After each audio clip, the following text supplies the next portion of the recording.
In this video, we're going to look at some of the different ways of importing your own samples into Nexus to create your own instruments. Now, I have this lovely acoustic vibraphone that I enjoy playing and recording, but I want to create a sampler instrument version of it so that I can access it from my MIDI keyboard. So the first thing I'm going to do, or I've done already, is I've recorded some notes across the range of the instrument, and it sounds like this. And you can hear a bit of noise between the notes. There's some pedal noise. It's an acoustic instrument with lots of rattles and squeaks. But I've recorded a few notes. Now, I can drag and drop the sample into NEXUS5 and have it auto-detect and split and map it all for me. So I've got an initialized preset here. And I'm going to start by just switching the oscillator type to sampler, and you can use any of the sample-based oscillators, but I'm going to use sampler for now. And I can drag and drop from the Mac OS Finder or Windows Explorer, or from the audio bin within my DAW. So here's this sample that contains all the notes, and I'm going to drag it and release it in the Import as Sample zone. And we have several options. Now, the first thing to be aware of is that it's going to store this imported audio in your user samples folder, and this is separate from saving the preset. So it's important to make sure to save and manage both of them. If you delete the audio and then try and call up the preset, it won't be able to find it and won't load.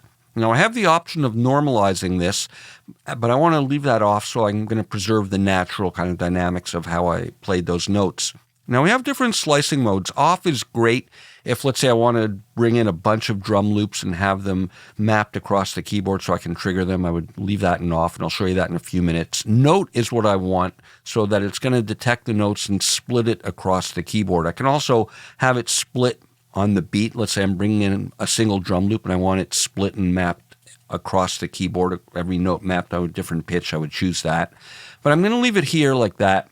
Now, we have start and end sensitivity for detecting the space and silence between the notes, and we may have to play with this a bit. And I have the option to auto-detect loop points and have it loop so that it will sustain the notes beyond their natural length, and I want that. And we have some defaults here, but we can always adjust this after the fact, and you're almost always going to need to make some adjustments, but we can decide how much is preserved for the attack, enable a crossfade, and set a crossfade length. And I'll leave it at the defaults for now, but we'll adjust it.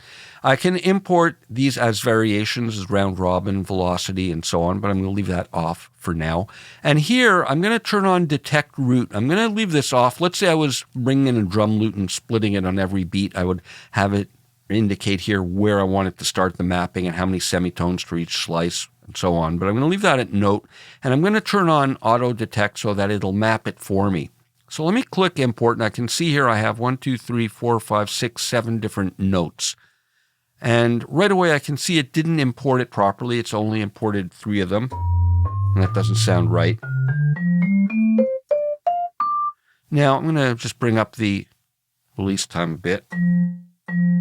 But if we click the sample editor button, we can jump in and make some changes. Now I'm going to use my mouse scroll wheel, and we can see it split it into these 3 notes, but it hasn't detected it properly, and that's fine. We'll redo it. Now I can click this X to close out the sample editor and come back here, but I can also click this to delete the actual samples. So I'm going to delete these 3, and now when I close this out, I'm back to an initialized sampler oscillator. So let me try this again. I'm going to drag and drop this in. And here, I'm going to change the end sensitivity. I'll go down to maybe 80, and let's try that. And I'm going to leave that at detect and that at auto mapping or direct or detect root mapping. So click import, and there I can see it's mapped the 1, 2, 3, 4, 5, 6, 7 samples, but I can see by the root notes that it's detected there's some problems. But again, we can adjust that. Now I'm going to go into the sample editor, and when I strike a note, you'll see that it zooms in on that sample. I can click here to disable that if I want, and it'll now leave that one display and not select the sample that I'm triggering. But I'm going to leave that enabled for now. Just wanted to show you that. And let's go up the keyboard and see where I can find the problem. There, okay. So we can see in this little inspector here different properties of each sample, but I can adjust the root note. So here that's detected as F3, and there I'm going to click there and set that to F4. There. So great, the mapping is working intact now. And again, I can just click there and I'm back and I can see all the sample mapping. And if we look in the Finder, in my case, we can see the samples here within my ReFX folder. I have a folder called ReFX User Content. And then in there is Nexus, and then there's user samples, and there's the original sample set I imported that didn't work out, and there's the audio file, and there's the second time I imported it. Now back here, let's explore the looping and see how we're doing with that. So I'm going to go back into the editor here, and I can see that it's not looping very well. So we can set the start and end points by dragging these markers, and we can set the start and end of the loop points over here, and there's the end point. And you'll see that we can adjust from here as well, which is great for making the fine-tuning type of adjustments. So let me just eyeball this and see if I can get something in place. So we can hear the clicking. Now if I drag there, we can bring out the crossfades, and I can enable or disable the crossfade with this button over here and enable or disable the looping with that. So let's leave it on. Still not great. So I can drag from there, and I can also position my mouse and get non-linear kind of fades. So let's adjust this and get something that sounds nice and smooth. All right, that's pretty good.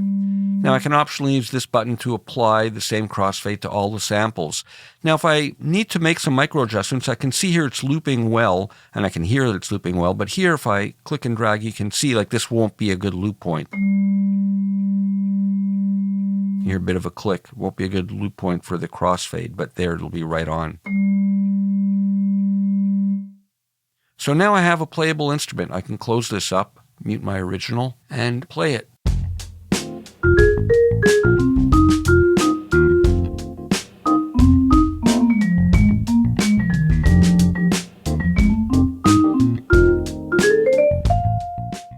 Now here's another scenario. I've got several variations of this drum loop from a library, and they all have slightly different variations on the beat. That one's got a cymbal. So I want to bring these all in and map them out across my keyboard so I can trigger them. So I'm going to just select all of these and drag and drop them again into sample import. And here I'm going to use off, and I'm going to detect looping, because these have natural loop points in them. And I'm going to turn off detect root, and I'm going to have it start at C1. That's where I want the mapping. And I'll have it increment maybe every 2 semitones. So let me hit import, and I can see the mappings and trigger them.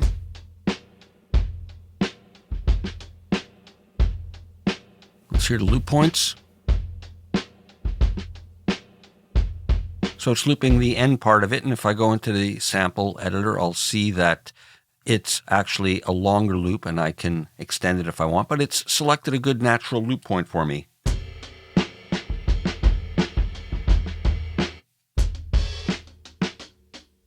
So that works great for mapping multiple drum loops across your keyboard.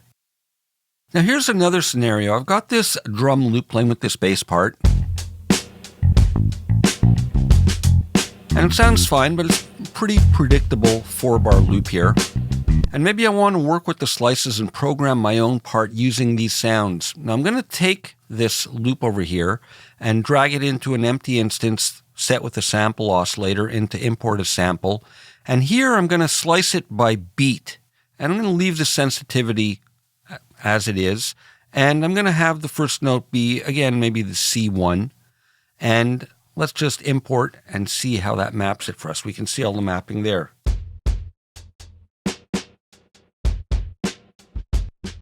And if I go into the sample editor, we'll see that it's mapped all these slices across all of these different notes. So now I can play and record in my own part using any and all of these samples.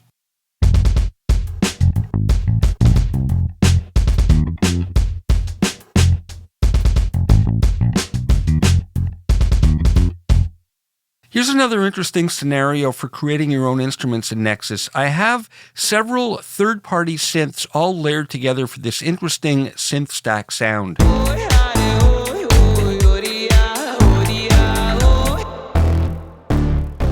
And it's using all these different instruments.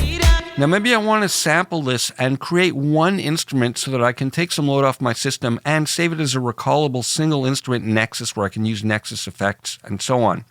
So here I've got a fresh instrument in sampler mode, and I'm going to hit this button to open up the sample editor, and I'm going to generate a MIDI file for my multi-sampling. So here I'm going to start with round robin. Now these synths that I have layered here, some of them have parameters that have some random variations on each note trigger. So I want to get some different variations so I can get a round robin going.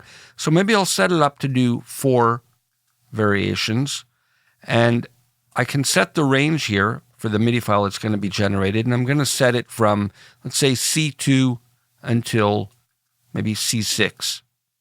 And I'll have it sample every 6 half steps. That's twice an octave. I can do more if I want, but that's fine. The length will be 4 beats and then a gap of 4 beats.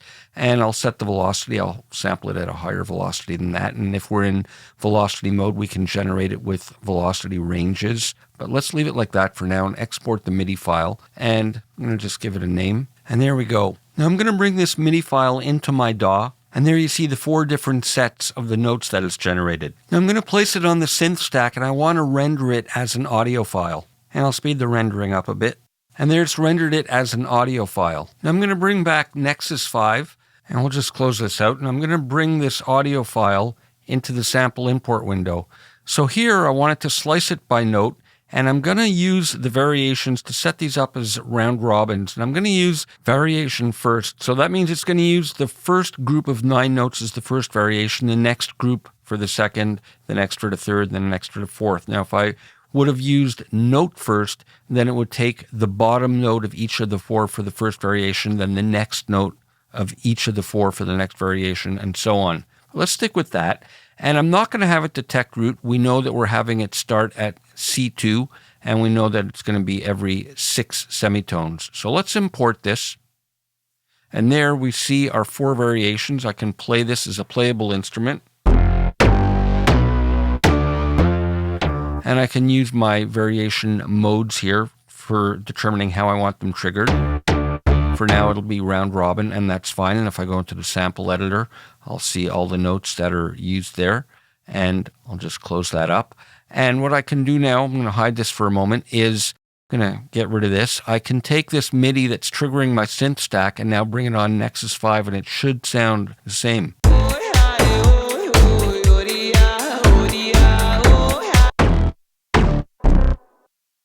Now here's another scenario. I've got 4 variations all rendered as individual audio files. So again, starting from scratch, what I can do is bring in the first variation, and with the import, I'm going to choose notes and no variations. And again, I'm going to start at C2 since we know that that's where it's going, and every 6 half steps.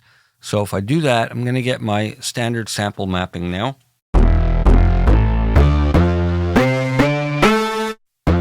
And that works fine. Maybe I'll increase the release time a bit. So now what I can do is open up the sample editor, and in here I can choose variation number 2, and then I can take variation 2 and drag and drop this in over here. And again, I'm going to use no and starting there. And actually, we don't even need looping on for this, but you can optionally loop it if you want. And there's the second variation, so I can alternate between the 2 of them like that and go to the third variation, and I'll bring that one in here and do the same thing. No round robin. And finally, the 4th variation, bring that one in and import.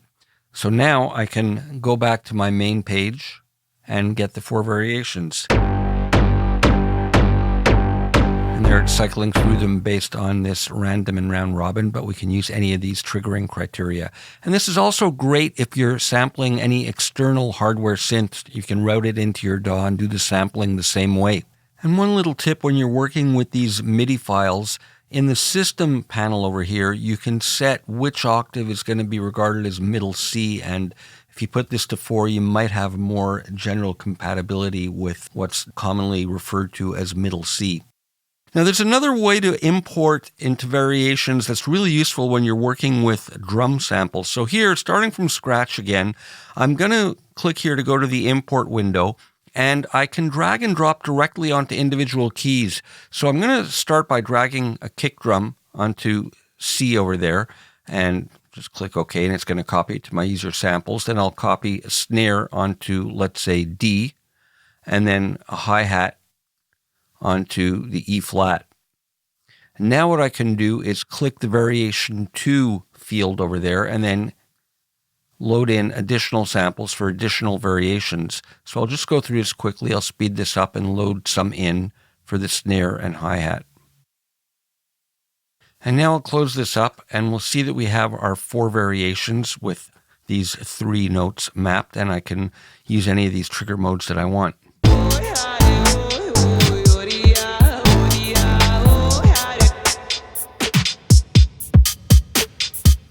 I can go always first to get a consistent set of triggers,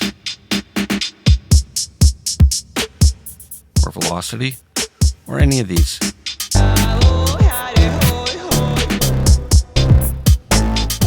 So those are some ideas on how you can get the most out of importing samples into Nexus 5.